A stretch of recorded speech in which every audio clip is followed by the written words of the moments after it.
Bismillahirrahmanirrahim. Assalamualaikum warahmatullahi wabarakatuh. Saya Asa Alina Zela beserta anggota kelompok lainnya dari kelompok 6 akan mempresentasikan mengenai etika dan filsafat komunikasi. Artian etika. Secara etimologi, etika berasal dari bahasa Yunani yaitu ethos, sedangkan dalam bentuk jamaknya yaitu ta-eta, yang artinya adat kebiasaan. Namun dalam istilah filsafat, etika berarti ilmu tentang apa yang biasa dilakukan atau ilmu tentang adat kebiasaan. Etika dibedakan dalam 3 pengertian pokok. Yang pertama, ilmu tentang apa yang baik dan kewajiban moral. Yang kedua, kumpulan asas atau nilai yang berkenaan dengan akhlak. Dan yang tiga, nilai mengenai benar dan salah yang dianut suatu golongan atau suatu masyarakat. Etika sering disebut dengan filsafat moral. Etika merupakan cabang filsafat yang berbicara mengenai tindakan manusia dalam kaitannya dengan tujuan utama hidupnya. Etika membahas tentang baik, buruk, atau benar tidaknya tingkah laku manusia, serta sekaligus menyoroti kewajiban-kewajiban manusia. Dan etika juga mempersoalkan bagaimana manusia seharusnya berbuat dan bertindak. Halo semuanya, perkenalkan nama saya Hanifah dengan NIM 20021111072. Di sini saya bagian dari kelompok 6 akan menjelaskan poin B mengenai hubungan etika dan filsafat. Sebelumnya teman-teman di sini ada yang udah tahu belum sih tentang orientasi nilai yang tampaknya tuh berkaitan dengan kehidupan dasar? Oke, kalau belum tahu simak ya penjelasan mengenai poin B ini. Yang pertama ada Florence Krugholm mengidentifikasikan sejumlah orientasi nilai yang tampaknya berkaitan dengan masalah-masalah kehidupan dasar. Yang pertama itu ada manusia berhubungan dengan alam atau lingkungan fisik dalam arti mendominasi hidup dengan atau ditaklukkan oleh alam. Yang kedua ada manusia menilai sifat atau hakikat manusia sebagai baik atau campuran serta antara baik atau buruk. Nah, yang ketiga ada manusia hendaknya bercermin pada masa lalu, masa kini, dan masa yang akan datang. Yang keempat ada manusia lebih menyukai aktivitas yang sedang dilakukan, yang akan dilakukan, atau yang telah dilakukan. Yang kelima ada manusia menilai hubungan dengan orang lain dalam kedudukan yang langsung, individualistis, atau posisi yang sejajar. Nah, selanjutnya ini ada orientasi nilai tersebut sangat berbeda di antara berbagai kebudayaan dan subbudaya dalam masyarakat. Orientasi nilai budaya itu dinyatakan dalam konsep-konsep, sikap-sikap, dan harapan-harapan orang yang bersangkut paut dengan diri mereka sendiri atau orang lain, khususnya sebagai bagian dari peranan-peranan sosial yang mereka sandang dalam masyarakat. Nah, selanjutnya ini ada nilai-nilai yang mempunyai tingkatan-tingkatan. Seperti yang pertama, itu ada nilai-nilai akhir atau abstrak. Contohnya itu demokrasi, keadilan, persamaan, kebebasan, kedamaian, dan kemajuan sosial, serta perwujudan diri dan penentuan diri. Yang kedua, itu ada nilai-nilai tingkat menengah. Seperti kualitas keberfungsian manusia atau pribadi, keluarga yang baik, pertumbuhan, peningkatan kelompok, dan masyarakat yang baik. Yang ketiga, ada nilai-nilai tingkat ketiga, merupakan nilai-nilai instrumental atau operasional yang mengacu kepada ciri-ciri perilaku dari lembaga sosial yang baik, pemerintah yang baik, dan orang profesional yang baik.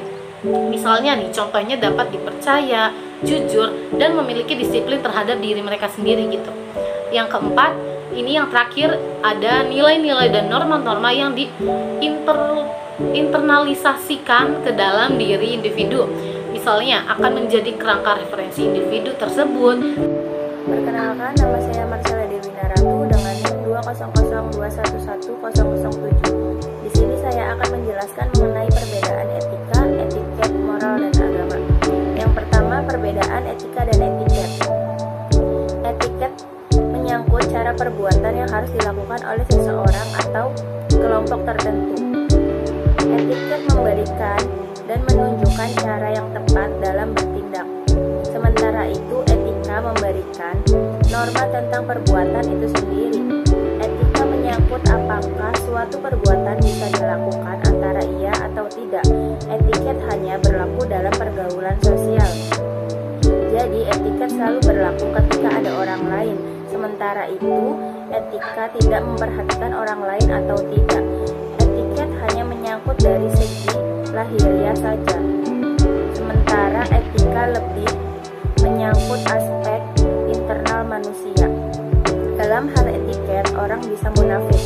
Tetapi dalam hal dan perilaku etis, manusia tidak bisa bersifat kontradiktif. Perbedaan etika dan estetika. Pembahasan etika lebih menitik beratkan kepada baik buruknya atau benar tidaknya tingkah laku dan tindakan manusia, serta sekaligus menyoroti kewajiban tanggung jawab manusiawi. Etika berkaitan dengan apa yang menjadi dasar bahwa tindakan manusia adalah baik atau buruknya, benar atau salah. Sedangkan estetika memiliki soal apresiasi yang harus dilakukan dalam proses kreatif manusiawi. Estetika deskriptif menjelaskan dan melukiskan fenomena, pengalaman, dan keindahan. Dan estetika normatif menyelidiki hakikat, dasar, dan ukuran pengalaman keindahan. Yang ketiga, perbedaan moral dan hukum. Keduanya saling memiliki keterlibatan, karena antara satu dan lainnya saling mempengaruhi dan saling membutuhkan. Kualitas hukum ditentukan oleh moral, karena itu hukum harus diukur dan dinilai dengan norma-norma. Undang-undang moral tidak dapat diganti apabila dalam suatu masyarakat kesadaran moralnya mencapai tahap cukup matang. Sebaliknya, moral pun membutuhkan hukum. Moral akan mengambang saja apabila tidak dihukumkan, diungkapkan, dan dilembagakan dalam masyarakat. Dengan demikian, hukum dapat meningkatkan dalam dampak sosial moralitas.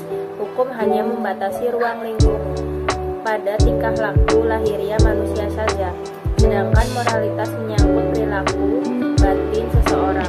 Yang keempat, perbedaan etika dan agama.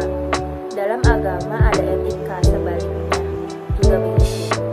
Agama merupakan salah satu norma dalam etika. Keduanya berkaitan namun terpisahkan secara teoritis. Dalam tataran praktis, kita tidak bisa mengesampingkan salah satu di antaranya.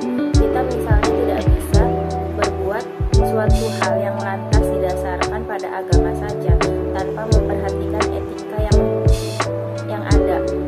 Keberagamaan pada dasarnya memperhatikan etika yang berlaku dan sebaliknya. Seseorang dikatakan memiliki etika jika kemudian memperhatikan agama yang ada.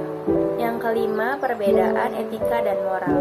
Etika lebih condong ke arah ilmu atau tentang baik buruknya. Selain itu, etika lebih sering dikenal sebagai kode etik. Moralitas adalah sifat moral atau keseluruhan asas yang dinilai yang berkenaan dengan baik buruknya seseorang. Saya Mayriana Asli dengan NIM 2022111011. Saya akan menjelaskan mengenai unsur pokok dalam etika. Unsur pokok dalam etika terbagi menjadi 4, yaitu pertama kebebasan. Kebebasan adalah unsur pokok dan utama dalam wacana etika. Etika menjadi bersifat rasional karena etika selalu mengandaikan kebebasan. Dapat dikatakan bahwa kebebasan adalah unsur hakiki etika. Yang kedua yaitu tanggung jawab. Tanggung jawab adalah kemampuan individu untuk menjawab segala pertanyaan yang mungkin timbul dari tindakan-tindakan. Tanggung jawab berarti bahwa orang tidak boleh mengelak bila diminta penjelasan tentang perbuatannya. Yang ketiga yaitu hati nurani. Hati nurani adalah penghayatan tentang nilai baik atau buruk berhubungan dengan situasi konkret. Hati nurani yang memerintahkan atau melarang suatu tindakan menurut situasi, waktu, dan kondisi tertentu. Dengan demikian, hati nurani berhubungan dengan kesadaran. Hati nurani bisa sangat bersifat retrospektif dan prospektif. Dengan demikian, hati nurani juga bersifat personal dan adipersonal. Pada dasarnya, hati nurani merupakan ungkapan dan norma yang bersifat subjektif. Yang keempat yaitu prinsip kesadaran moral. Prinsip kesadaran moral adalah beberapa tataran yang perlu diketahui untuk memposisikan tindakan individu dalam kerangka nilai moral tertentu. Prinsip tindakan moral mengandaikan pemahaman menyeluruh individu atas seluruh tindakan yang dilakukan sebagai seorang manusia. Ada 3 prinsip dasar dalam kesadaran moral, yaitu prinsip sikap baik, keadilan, dan hormat terhadap diri sendiri serta orang lain. Langsungnya dengan NIM 2002-11012. Saya akan menjelaskan mengenai beberapa isme dalam etika. Yang pertama yaitu egoisme. Egoisme adalah pemikiran etis yang menyatakan bahwa tindakan atau perbuatan yang paling baik adalah memberikan manfaat bagi diri sendiri, baik dalam jangka waktu yang diperlukan atau waktu tertentu. Yang kedua yaitu deontologisme adalah pemikiran etis yang menyatakan bahwa baik buruknya tindakan tidak diukur dari akibat yang ditimbulkan, tetapi berdasar pada sifat tertentu yang dari hasil yang ingin dicapai. Deontologisme dibagi menjadi 2 jenis. Yang pertama yaitu deontologisme tindakan, dan yang kedua yaitu deontologisme aturan. Yang ketiga yaitu utilitarianisme adalah pemikiran etis yang melihat bahwa kaidah moral dan baik buruknya tindakan diukur dari akibat yang ditimbulkan. Tujuan tindakan adalah hasil atau konsekuensi yang timbul dari perbuatan yang dikerjakan. Yang keempat yaitu pragmatisme. Pragmatisme adalah pemikiran etis yang menyatakan bahwa perbuatan etis berhubungan dengan soal pengetahuan praktis yang dilakukan demi kepentingan masyarakat dan dunia. Pragmatisme lebih mementingkan tindakan daripada ajaran. Saya Yolanviantika Pratama dengan NIM 2002-11024. Di sini saya akan menjelaskan yang bagian F, yaitu tentang etika komunikasi. Ada 7 perspektif etika komunikasi yang bisa dilihat dalam perspektif yang bersangkutan. Yang pertama yaitu perspektif politik, yang kedua yaitu perspektif sifat manusia. Sifat manusia yang paling mendasar adalah kemampuan untuk berpikir dan kemampuan menggunakan simbol. Yang ketiga yaitu perspektif dialogis, adalah proses transaksi dialogal 2 arah. Yang keempat yaitu perspektif situasional. Ini berarti bahwa etika memerhatikan peran dan fungsi komunikator, standar halayak, derajat kesadaran, tingkat urgensi pelaksanaan komunikator, tujuan, dan nilai halayak. Yang kelima yaitu perspektif religius. Kitab suci atau habit religius dapat dipakai sebagai standar mengevaluasi etika komunikasi. Yang keenam yaitu perspektif utilitarian atau standar utilitarian untuk mengevaluasi cara dan tujuan komunikasi dapat dilihat dari adanya kegunaan, kesenangan, dan kegembiraan. Yang terakhir yaitu perspektif legal. Perilaku komunikasi yang legal sangat disesuaikan dengan peraturan yang berlaku dan dianggap sebagai perilaku yang etis. Manusia sebagai pelaku komunikasi. Komunikasi tidak bisa dipisahkan dari seluruh proses kehidupan konrad manusiawi. Aktivitas komunikasi merupakan aktivitas manusiawi. Pola komunikasi menurut Laswell mengikuti rumusan who say what to whom in what channel with what effect. Sedangkan dalam model komunikasi Aristoteles, kedudukan manusia sebagai pelaku komunikasi meliputi pembicara dan pendengar. Maka, menjadi mutlak untuk memahami manusia secara filosofis agar komunikasi kita menjadi efektif. Pertama, definisi manusia. Penggabungan 3 aliran besar tentang manusia menurut pemikiran Aristoteles. A. Materialisme, yaitu aliran yang melihat manusia ada pada fisiknya. B. Idealisme, yaitu aliran tentang manusia mengatakan bahwa keberadaan manusia adalah pada ide. C. Eksistensialisme, yaitu aliran melihat manusia pada eksistensinya. Kedua, kritik eksistensialisme terhadap materialisme. Aliran eksistensialisme menentang aliran materialisme yang berpendapat bahwa manusia hanyalah benda saja.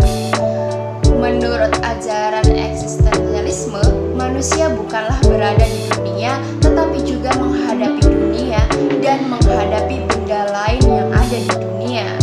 Manusia mempunyai jasmani, materi, tetapi jasmani dan materi itu hanyalah aspek saja. Pandangan materialisme ini sudah mempunyai kedudukan yang kuat, tetapi jadi salah. Dan kesalahan ini ialah bahwa suatu aspek disamakan dengan keseluruhan. Aspek jasmani dianggap sebagai manusia keseluruhan. Ketiga, kritik eksistensialisme terhadap idealisme. Idealisme menganggap manusia adalah sesuatu yang berpikir suatu aspek pikiran saja. Ketiga, kritik eksistensialisme terhadap idealisme. Idealisme menganggap manusia adalah sesuatu yang berpikir sesuatu aspek yang pikiran saja. Menurut paham eksistensialisme, manusia bukanlah hanya objek sebagaimana menjadi pandangan ajaran materialisme, tetapi juga bukan hanya subjek atau kesadaran seperti menjadi anggapan kaum idealisme. Komunikasi sosial lebih bersifat rohania daripada jasmania. Pesan yang disampaikan komunikator kepada komunikan adalah isi kesadaran atau gambaran dalam benak. Keempat, etos, patos, dan logos. Etos adalah sumber kepercayaan yang ditunjukkan oleh seorang komunikator dalam bidangnya. Patos adalah tampilan emosi komunikator harus pas memunculkan gairah berkomunikasi. Logos adalah argumentasi komunikasi harus masuk akal. 5. Komunikasi humanistis. Komunikator humanistik adalah diri seorang yang unik dan otonom, dengan proses mental mencari informasi secara aktif yang sadar akan dirinya dan keterlibatannya terhadap masyarakat. Seorang komunikator humanistik memiliki 4 ciri, yakni A. Berpribadi, B. Unik, C. Aktif, D. Sadar diri, dan keterlibatan sosial.